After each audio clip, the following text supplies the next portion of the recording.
Hello friends, welcome back to my channel. আশা করি সবাই ভালো আছো, আমিও ভালোই আছি। আচ্ছা, ওয়াইটি নাকি পরিষ্কার হয়েছে, জঞ্জাল মুক্ত হয়েছে, লোকের মুখ দিয়ে নোংরা নয় মধু ঝরছে। কারণ সব একজন সমাজসেবীর কল্যাণে, না মানবাধিকার কমিশনের কোনো একজনের কল্যাণে, নাকি কেউ বলছে যেটা সেটাই সত্যি, অর্থাৎ ভণ্ড সমাজসেবী নাকি মুখোশধারী সমাজসেবী, কোনটা বলবো বুঝতে সত্যিই এবার অসুবিধা হচ্ছে। কারণ যা দেখছি, যা বুঝছি, কিছুদিনের মুখোশ হইতো তা নয়, নাহলে আজকে কি মা এইভাবে স্বমহিমায় স্বমূর্তিতে আবার ফিরে আসবে কেন? কেন সে নিজেকে সেই সমাজসেবীর কবল থেকে কি মুক্ত করে ফেলেছে, না তার নির্দেশ এখন আর মানছে না? কোনটা কোনটা মনে হয়? নাকি আবার সেই পুরনো রূপ ফিরে আসবে, যেটা কিনা শাড়ি পরে শুরু করেছিল, তারপর ওড়নায় এসে দাঁড়ালো, এখন ওড়নাটাও কি উড়ে যাবে? কি দেখবো আমরা ভবিষ্যতে? কাজে পুরো ভিডিওটা স্কিপ করো না, দেখো এবং অবশ্য করেই তোমাদের মূল্যবান মতামত জানিও। এতক্ষণে নিশ্চয়ই তোমাদের জানা হয়ে গেছে যে কিছু ভিডিও ক্লিপস আমাদের সামনে চলে এসছে। অবশ্যই এটা ইউটিউবের কোনো ব্যাপার না, ইনস্টাগ্রামের ব্যাপার, এবং অবশ্যই সেই এস সরকারের দুটো ভিডিও ক্লিপস যেটা ইনস্টায় এখনও জলজল করছে, যেটাকে নিয়ে সবাই মোটামুটি ভিডিও করা হয়ে গেছে। আমার আসলে প্রথম থেকেই যে মানে আমার ফলো করা ছিল, সেজন্য আমি দেখেছিলাম, যেহেতু এটা স্টেটাসেও ছিল প্লাস অ্যাকাউন্টেও রয়েছে, কাজেই সেটা কথা না, কথাটা হলো আমি জিনিসটা নিয়ে কথা বলতে চাইছিলাম না, কারণ অ্যাকচুয়ালি আমার ওই লোকটাকে পছন্দ হয় না, তাকে নিয়ে কথা বলতেও ইচ্ছা করে না। কিন্তু যে জিনিসটা চলছে, মানে বলে না কারেন্ট টপিকস, সেটাকে নিয়ে না বললেও ঠিক হয় না, তাই না? সেই জন্যই খানিকটা অগত্যা বলতে আসা, কারণ আমি অ্যাকচুয়ালি লোকটাকে পছন্দ করি না, কোনো দিনও না, কোনো সময় না, কখনো করবও না। কারণ কারণটা অবশ্যই বলবো তোমাদের। হ্যাঁ, তোমরা বলবে টিনাকে পছন্দ করো, সেখানে টিনার বন্ধু হিসেবে তাকে তোমার অপছন্দের কারণ কী? কারণ আমার কোনোদিনই পছন্দ ছিল না। এই যে লোকে বলে না আপনি টিনাকে সাপোর্ট করেন, কাজে আপনি নিশ্চয়ই পরকীয়া করেন, পরকীয়াকে সাপোর্ট করেন। না ভাই, আমি কোনোদিনই সেটা করিনি। কারণ আমি মনে করি বিয়েটাই আমার নিজস্ব মতামত, একটা বিয়ে করে সংসার করে বিয়েটাকে পুরো মানে মন প্রাণ দিয়ে একটা চলা বা বিয়ের সম্পর্কটাকে নিয়ে চলা খুব কঠিন ব্যাপার, খুবই কঠিন ব্যাপার। এটাকে মানে একদিন দুদিন, 1 বছর, 5 বছর, 10 বছরেও হয় না, যত দিন থাকা যায় তত দিনেও হয় না, মানে কম পড়ে যায়। আমার তো এখন 24 বছর হয়ে যাওয়ার পরেও মনে হয় আরও সময় লাগবে, আরও আরও। কারণ যত সময় যাচ্ছে, যত দিন যাচ্ছে, তত যেন সংসারটাকে বুঝতে পারছি, মানে অল্প সময়টা কোনো ব্যাপারই না। সময় যত তুমি সময় দেবে, তত তুমি জিনিসটাকে রিয়েলাইজ করবে। এটা হলো একটা সাংসারিক জীবনের এখনকার আমার অভিজ্ঞতা, ঠিক আছে? এই বয়সে পৌঁছে, এখনও তো আমি মিডল এজে পৌঁছে, এখনও আমার অনেক কিছু করা বাকি, মেয়ের বিয়ে দেওয়া বাকি, মেয়ের সংসার করা বাকি, নাতি নাতনি দেখা বাকি, এবং অবশ্য করেই নিজের বৃদ্ধ বয়সটা যাপন করা বাকি। হ্যাঁ, এরকমই তো হওয়া উচিত, এইটুকুই তো স্বপ্ন থাকে আমাদের মতো হাউসওয়াইফদের। আর কি বলো, একটা বিয়ে করব, সুন্দরভাবে জীবন কাটাবো, সন্তান জন্মের পর সন্তানকে সুস্থ মানসিকতা নিয়ে একটা সুন্দর জীবন দিতে পারবো, এবং এমন জীবন দিতে পারবো যাতে সে তার ভবিষ্যৎটা সুন্দরভাবে গড়ে তুলতে পারে, এবং তার ভবিষ্যৎ প্রজন্মকে সুশিক্ষিত করে গড়ে তুলতে পারে। এত কিছু আশা আমার, কিন্তু আমার নিজের সন্তানের প্রতি আমার যথেষ্ট সন্দেহ আছে যে সে তার ভবিষ্যৎটাকে সুন্দর করে তুলতে পারবে কিনা। অ্যাকচুয়ালি আমার যতটা ধৈর্য, আমার মেয়ের ঠিক ততটাই কম ধৈর্য না থাকলে না জীবনে কিছু হয় না। কারণ ধৈর্যই মানুষকে অনেক কিছু শিখিয়ে দেয়। আর আমার অসীম ধৈর্য, অসীম, তোমরা ভাবতেও পারবে না। মানে আমি কারোর পেছনে পড়লে একদম পড়েই থাকি, মানে আমাকে ঠেলাগুতা মারলেও আমি যাবো না, এরকম ব্যাপার। প্রচুর ধৈর্য এবং প্রচুর লেগে থাকার ক্ষমতা, এই হলো ব্যাপার।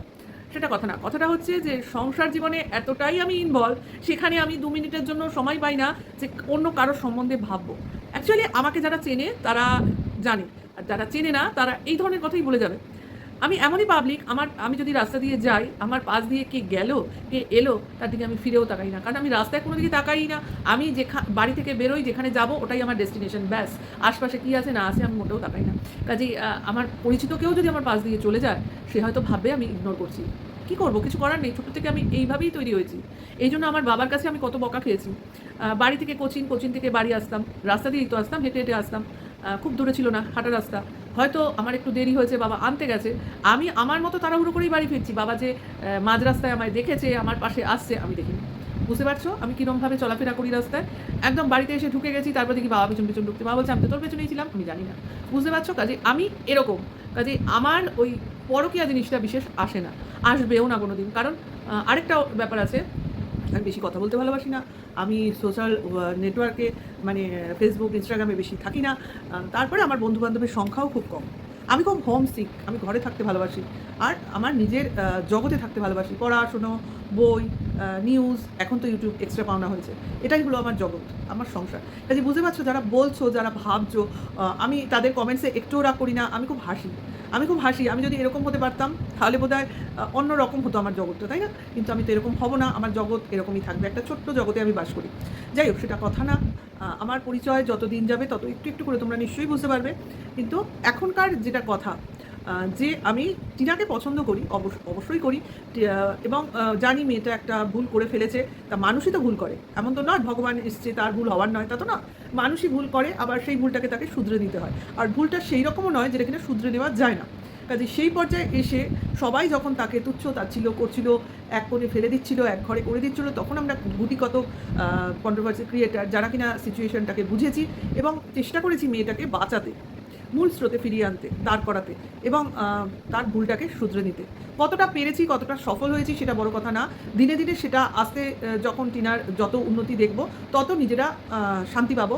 অ্যাকচুয়ালি মেয়েটা ভালো থাকুক, তার জীবন সুন্দর করে গুছিয়ে নিক, তার জগৎ, তার সন্তান, তার ভবিষ্যৎ সে আরও ভালো করে তৈরি করুক। কী বয়স, এই বয়সে আবার একটা ঘর সংসার করার মতো ভুল তার না করাই উচিত। একটা ভুল তো তার বাবা মার কল্যাণে হয়েই গেছে, তবু সেই ভুলের ফল হিসেবে তার সন্তান আছে, তার সন্তানকে আগে প্রায়োরিটি দিক। এবং নেক্সট, বয়স খুবই অল্প, দিন যাবে, সময় আসবে এবং বুদ্ধিও বাড়বে। তখন যদি কেউ তার সমকক্ষ, তাকে বোঝার মতো, তাকে ভালো লেগে ভালোবেসে যদি কেউ উপযুক্ত লোক, এমন কোনো লোক তার জীবনে আসে, তখনকার সময় তখন ভাবা যাবে। এখন বিয়ের বয়সটা কিন্তু ওই 20, 24, 25 এর মধ্যে নয়। বিয়েটা খুবই একটা কঠিন জিনিস, যেটা কিনা মানুষের একটা অভিজ্ঞতার পর নেওয়া উচিত সেই ডিসিশনটা। কিন্তু আমরা তো বাবা মা না, আমরা সবসময় ভাববো আমাদের দায়িত্ব তাড়াতাড়ি ছেড়ে দিতে, মানে মেয়ে মানেই তার বিয়ে দিয়ে দিতে হবে, ছেলে মানেও বিয়ে দিতে হবে। কিন্তু ছেলের বিয়ে নিয়ে আজকালকার মনে হয় না বাবা মারা এত চিন্তা করে, কিন্তু মেয়ে মানেই চিন্তা করতে বসে পড়ে। হ্যাঁ, কিন্তু যেটা আমিও করছি, আমি করছি বলেই বলতে পারছি। আমারও মনের মধ্যে এক সময় মনে হয় বিয়ে তাড়াতাড়ি দিয়ে দেবো, আবার এক সময় মনে হয় তাড়াতাড়ি দিয়ে কী হবে, এই তো জীবন সংসারের, এই জ্বালা যন্ত্রণার মধ্যে ঠেলে দেবো, এই ঝামেলার মধ্যে ঠেলে দেবো। তাহলে তার নিজের জন্য কিছু ভাববার, গোছাবার, নিজের শখ মেটাবার, দায়িত্বহীনভাবে বাঁচার এই সময়টা আর পাবে না। যাই হোক, জানি না, সবই ভাগ্যের ব্যাপার। মানে আমি ভাববো এক, হবে আরেক, বা ভাববো এক সেটাই হবে, কে বলতে পারে কী হবে, কেউই আমরা জানি না। সবই উপরওয়ালার হাতে। কিন্তু কর্মটা আমাদের করে যেতে হবে। ওই ভগবান করবে বলে বসে থাকলে চলবে না। তো চেষ্টা করব, চরিত্র করব, ভালো ছেলে অবশ্য করেই খুঁজতে থাকবো। তা ভালো ছেলের ডেফিনিশনটা কী দাঁড়ায় আমার কাছে ভালো ছেলের ডেফিনিশন দাঁড়ায় যে ছেলেটা আমার মেয়েকে ভালো রাখবে। এক্স্যাক্টলি, যে ছেলেটা আমার মেয়েকে বুঝবে, যে ছেলেটা আমার মেয়েকে ভালো রাখবে, অ্যাকচুয়ালি আমার মেয়েকে হ্যান্ডেল করতে পারবে, সোজা কথা। হ্যাঁ, মানে কি বলবো, এইরকম ছেলে আমার খুব শখের। কারণ আমার হাজব্যান্ডকে আমি দেখেছি। কারণ আমি এতটাই অন্যরকম ছিলাম, আমি কোনোদিন সংসারই ছিলাম না। আমি ভেবেছিলাম সারা জীবন আমি চাকরি বাকরি করবো, বাবা মাকে দেখবো, বিয়ে থা করবো না। হ্যাঁ, এই করে করে 26টা বছর কাটিয়ে দিয়েছিলাম। তারপরে একটা সময় দেখলাম বাবা মা কীরকম নিরুপায় হয়ে বসে রয়েছে, যে না, আমি এটার বিয়ে দেওয়া দরকার, আমাদের বয়স হয়ে যাচ্ছে, তখন বাধ্য হয়ে রাজি হতে হয়েছে। তারপর বিয়ে করেছি, কিন্তু দেখেছি ক্রমশ দিন গেছে, দিন এসছে, দিন গেছে, আমার হাজব্যান্ড আমাকে যেভাবে টেক কেয়ার করেছে, আমাকে সংসারই করে তুলেছে অ্যাকচুয়ালি, পুরো শ্রেয়টাই তার। কাজেই আমাকে সংসারী করে তোলা মানে অনেক অনেক বড় ব্যাপার। কাজেই আমি যেরকম দেখেছি না আমার হাজব্যান্ডকে, আমার বাবাকে, আমি আমার মেয়ের জীবনেও সেরকম লোককেই চাই। এখন জানি না, ভাগ্য, চাইলেই তো হয় না। তবে মনে হয় যদি কিছু আমি ভালো কাজ করে থাকি, নিশ্চয়ই ঠাকুর ভালোই করবে, ভগবানের ওপরই সবটা। যাকে, সেটা কথা না। কথাটা হচ্ছে, এই ছেলেটাকে আমি মোটেও পছন্দ করি না অ্যাকচুয়ালি। কারণ দেখো ভাই, ভালোবাসা, ভালো লাগা, বিয়ে, প্রেম একটা পবিত্র জিনিস। এটার মধ্যে যদি ওই পরকীয়াটাকে ঢুকিয়ে দাও, বলে না ভালো সবজির মধ্যে একটা পচা সবজি ফেলে দিলে যে ব্যাপারটা ঘটে, সব সবজিগুলোকে পচিয়ে দেয়, সব সম্পর্কগুলোকে নষ্ট করে দেয়, সেই ব্যাপারটাই ঘটে। কাজে এই ছেলেটাকে আমি এই কারণেই পছন্দ করি না। কারণ তুমি জানো যার সাথে তুমি চ্যাটিং করছো সে একজন অন্যের স্ত্রী। হতে পারে তার অনেক অভাবের জায়গা আছে, তাহলে তুমি যদি ভালোই হবে, তাহলে কেন তুমি সেই জায়গাটায় ঢুকতে গেলে? এক্স্যাক্টলি। আর এখানে টিনারও দোষ আছে। তুমি জানো তুমি একটা সম্পর্কে রয়েছো, সেই সম্পর্ক থেকে না বেরিয়ে এসে অন্য সম্পর্ককে প্রশ্রয় দেওয়া, ও যায়নি, প্রশ্রয় দিয়েছিল, সেটা ওর উচিত হয়নি। কারণ মেয়েদের ফিজিক্যালি সবসময় যে দোষ করতে হবে এমন নয়, মেন্টালিটিটাও ঠিক রাখতে হয়, ওইখানেই স্ট্রং থাকতে হয়। আমার মনের দিক থেকে আমাকে খুব শক্ত থাকতে হবে, মনের দিক দিয়ে আমার দুর্বল হলে চলবে না। কারণ একটা মেয়ের জীবনে সবসময়ই একটা ছেলের প্রয়োজন, এটা না আমি কিছুতেই মানতে পারি না। ওয়াই? একটা মেয়ের বাঁচতে গেলে একটা ছেলেকেই লাগবে কেন? সে নিজে কেন নয়, নিজের পায়ে কেন দাঁড়াতে পারবে না? নিজের জন্য যেন নিজে কিছু করতে পারবে না, সবসময় একটা তোমার ঠেকনা লাগবে। এইটা আমার বোধগম্য হয় না। হ্যাঁ, বাবা মাদের চাওয়া পাওয়া, তার তো একটা আলাদা মর্যাদা দিতেই হয়।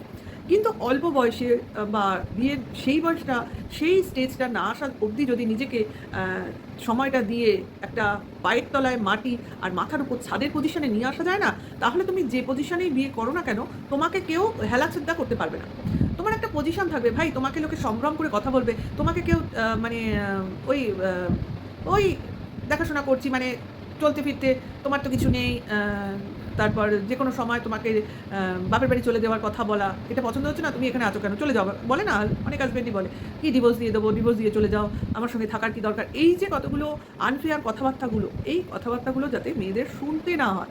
প্রতিটা ছেলে যেন এই কথাগুলো বলার আগে 10 বার ভাবে যে একটা মেয়ে যখন শ্বশুরবাড়িতে তার বরের কাছে এসে সংসার করে, সে কিন্তু সব কিছু ফেলে ভিখিরির মতো আসে না, তার সঙ্গে অনেক কিছু নিয়ে আসে সে, তা সেটাকেও তো সম্মান করতে হবে। সে তো ওখানে খেতে পাচ্ছে না বলে এখানে খেতে আসেনি, আর তার বাড়ি নেই বলে এখানে বাড়িতে এসে ঢোকেনি, আশ্রিত তো নয়। এই জিনিসটাকে বুঝতে হবে, মেয়েটারও বুঝতে হবে, ছেলেটারও বুঝতে হবে, তবে সেই সম্পর্কটা একটা সেই জায়গায় পৌঁছবে। কাজে এই ছেলেটা যখন দেখছে আমি পরের স্ত্রীর সঙ্গে চ্যাটিং করছি, সেটা করবো কেন? তাহলে এখানেই তো প্রমাণ হয়ে যায় ছেলেটা একটুও ভালো না, ব্যাস ভালো না। আজকে সে অন্যের স্ত্রীর সঙ্গে চ্যাটিং করছে, হ্যাঁ, কাল সে মানে কি বলবো, আজকে একজনের বউর সাথে, কাল অন্যজনের বউর সাথে করবে না, তার কি মানে আছে? হতেই পারে, যার চ্যাটিংয়ের স্বভাব আছে সে এক ছেলে 10টা মেয়ের সাথে করতে পারে। আমার তো এটাই মনে হয়, সন্দেহ লাগে যে সঠিক হবে যে একজনেকেই ভালোবাসবে বা যার সাথেই প্রেম হোক, সে কিন্তু 10টা মেয়ের দিকে তাকাবে না। এইখানেই তো একটা ছেলেকে আরেকটা ছেলের সঙ্গে থেকে আলাদা করা যায়, ঠিক কি না? আমি যদি কিছু ভুল বলি আমাকে এসে বলে যাও। কাজে এই যে একটা ছেলের কিছু ভাষা মানে কথাবার্তা রেকর্ডিং পোস্ট করেছে, সে কিছু প্রবলেমে আছে এবং সেই প্রবলেমটাকে নিয়ে সে কিছু কথা বলেছে, কিছু কন্ট্রোভার্সি ক্রিয়েটারের বিরুদ্ধে অনেক কিছু উক্তি করেছে, এবং সেই উক্তিগুলো গিয়ে লেগেছে সবার প্রথম মনে হয় কিমার গায়ে। এবং কিমা যেভাবে লাফাচ্ছে ভাই, আমিও গিয়ে দেখেছি ওর ভিডিওটা, মুখ দিয়ে তো মনে হয় গালাগালির উপর গালাগালি বেরোচ্ছে। ওকে ডাস্টবিন বলেছে, অ্যাকচুয়ালি ওই ডাস্টবিনের ওর সম্মানটা রাখছে আর কি। ডাস্টবিনে যেরকম নোংরা থাকে সেই রকমভাবেই ওর মুখ দিয়ে নোংরা পচা গলা কথাগুলো বেরোচ্ছে, যার গন্ধ আমরা এপারে বসে পাচ্ছি। তাহলে কিসের উনি সমাজ সেবিকা দিদি, যিনি কিনা নোংরা পরিষ্কার করতে এসেছিলেন ওয়াইটিতে, আর যাদের সঙ্গে এসেছিলেন, যাদের ভদ্রতার মুখোশ পরে পাশে নিয়ে বসে লাইভ করছিলেন, তারাই তো ঠিকমতো পরিষ্কার হয়নি। উনি কাকে পরিষ্কার করতে এসছেন না নিজের প্রচার করতে এসছেন? যখনই কোনো কিছু কাজ করছেন সেই প্রচারটা উনি ক্যামেরার মাধ্যমে, ভিডিওর মাধ্যমে, আকাশবাণীর মাধ্যমে, ইউটিউবে ছড়িয়ে দিতে চাইছেন। উনি বিভিন্ন জায়গায় বিভিন্ন রকম কাজ করছেন। ভাই আপনার কাজ, যদি কাজ করার আপনার ইচ্ছাই থাকে, কাজ করার নেশা থাকে, তো আপনি নিশ্চুপে কাজ করুন না। লোকের হিতার্থেই তো কাজ করছেন, লোকের ভালোর জন্যই তো কাজ করছেন, সেটাকে লোকের মুখে বলার কি আছে? তার মানেই তো আপনি আপনার নিজের প্রচার চাইছেন, তাই না? আমি কিন্তু এই জিনিসটা খুব মানি, জানো। আমার মেয়ে আজকে ছোটো থেকে পড়াশোনা করেছে, একটা জায়গায় গেছে, কিন্তু আমি আজ অবধি কাউকে বলিনি আমার মেয়ে পড়াশোনায় ভালো, কোনো দিন বলিনি। কেউ যদি জিজ্ঞাসা করে আমি বলতাম ওই পড়ছে, ওই পড়ে না। দেখো, কোনো ছেলে মেয়েই পড়তে বসতে চায় না, তাকে কিন্তু চেপেই বসতে হয়। বা কোনো সময়, এখন তো মোবাইলের কল্যাণে যাওয়া হয়েছিল মাঝখানে, মোবাইল দেখলে পড়ার কথা মনে থাকে না, তখন সেগুলোকে টেনে টেনে এনে বসানো। দেখো, লড়াই সবাইকেই করতে হয়, এমন নয় সবাই খুব পড়াশোনা নিয়েই সবসময় থাকে। আমার মেয়ে তো নয়, তাকে যথেষ্ট আমার কসরত করে জায়গায় আনতে হয়েছে। কাজে আমি ওই এক বাক্যে ভালো কথাটা আমার মুখ দিয়ে কোনোদিনই বেরোয়নি। তারপর যখন ও সেই জায়গায় যেতে পেরেছে, তখন এই লোকগুলোই আমাকে বলেছে তুমি সব কথা মিথ্যা বলেছো, তুমি বলোনি যে তোমার মেয়ে পড়াশোনায় ভালো। আরে বাবা, সত্যি তো শোনো, আমার মেয়ে পড়াশোনায় ভালো কি মন্দ আমি জানি না, আমার কাছে ভালো নয়। কারণ আমার আরেকটু বেশি আশা ছিল, সেটা হয়নি। মানে আমি চেয়েছি আমার মেয়ে আমার কথা শুনবে, সবসময় শান্তশিষ্ট হয়ে বসবে, আমার মেয়ে সেরকম না, প্রচণ্ড অবাধ্য। কিন্তু পড়াশোনাটা করেছে, এইটা হলো কথা। প্রচণ্ড অবাধ্য, মানে কথা শোনাতে গেলে আমায় অনেকবার বলতে হয়, এরকম ব্যাপার। মানে সব জিনিসেই যুক্তি তক্ক দিয়ে কথা বলবে, এই হলো ব্যাপার। কিন্তু ওই যে আমার কাছে হচ্ছে, আমার মেয়েকে আমি ভালো বলবো না, লোকে যখন ভালো বলবে তখন আমার কিন্তু গর্বই হবে। কারণ আমার বলা ভালো দিয়ে কী এসে যায়, লোকে যখন ভালো বলবে অ্যাকচুয়ালি তখন সেটা ভালো হবে। কাজে এটাকেই আমি মনে করি, কারোর আমি প্রশংসা জিনিসটা অন্যের মুখেই শুনতে চাই, নিজেকে নিজের লোকজনের প্রশংসা করে কী হবে। তাহলে এই হলো ব্যাপার। যে জিনিসগুলো এই সমাজসেবিকা ম্যাডাম বলতে চাইছে, আমি অমুক, আমি তমুক, আমার লোকজন এরকম, এরাই তো আমার পরে আমার কাজগুলো করবে, তা এরা করবে?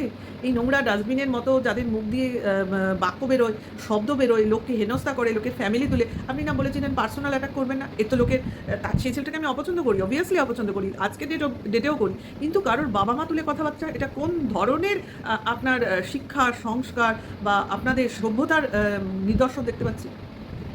যাই হোক, আপনি যে এসছেন, আপনি যে কর্মকাণ্ড চালালেন এই 2-3 মাস ধরে ইউটিউবে, 3 মাসই তো হলো, হ্যাঁ 3 মাস কি 4 মাস, হ্যাঁ, সে তার ফল যে নেট জিরো, কিছু লোকের পিছনে খোঁচা মারা ছাড়া আর কিছু লোককে বিপদে পড়া ছাড়া আপনি ভালো কিছুই করতে পারেননি আজ অবধি।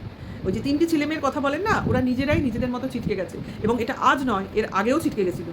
আবারও ছিটকে গেছে। কে বলতে পারে দুদিন পর আবার ঈশানী ফেরত আসবে না? এই যে আপনি একটা ছড়িয়েছেন ঈশানীর বিয়ে, আদৌ বিয়ে হয়েছে? এটাও একটা অন্য রকম এর পেছনে ষড়যন্ত্র আছে। আমাদের যথেষ্ট অনুমান ভিত্তিক কথার থেকেই মনে হচ্ছে। এবং এর পেছনে অনেক বড় ষড়যন্ত্র আছে এবং এর ভেতরের কোনোদিন এর ভেতরের রহস্য একদিন আমাদের সামনে চলেই আসবে। এই যে ঈশানীর বিয়ে নিয়ে যে একটা আপনি আম ছড়িয়েছেন, বিয়ে ঠিক হয়ে গেছে, অমুক ছেলে, তমুক ছেলে। আদৌ এই বিয়ে হয় কিনা সেটা দেখার জন্য আমরা বিশালভাবে ওয়েট করছি এবং সেটা হবে নাই আমি বলে মনে করছি। যদি হয় তো খুব ভালো। ঠিক আছে? ভিডিওটা এই অবধিই রাখছি, বেশি বড় করছি না। কারণ দিনের দিন এই ঝামেলা ক্রমশ আমাদের সামনে আরও পরিষ্কারভাবে চলে আসবে এবং একটা, একটা করে পেঁয়াজের খোসার মতো সমস্ত জিনিস ছাড়িয়ে আসল যে সত্যটা, ঠিক আছে? সবার মধ্যে জ্বলজ্বল করে উঠবে। ঠিক আছে? ভিডিওটা এখানেই শেষ করছি। ভালো লাগলে লাইক, কমেন্ট, শেয়ার করুন। নেক্সট ভিডিও ওয়েট করুন এবং অবশ্য করেই আমার সঙ্গে থেকে নতুন হলে সাবস্ক্রাইব করে নোটিফিকেশনটা অন করে দিন। এইটুকুই। Tata, by.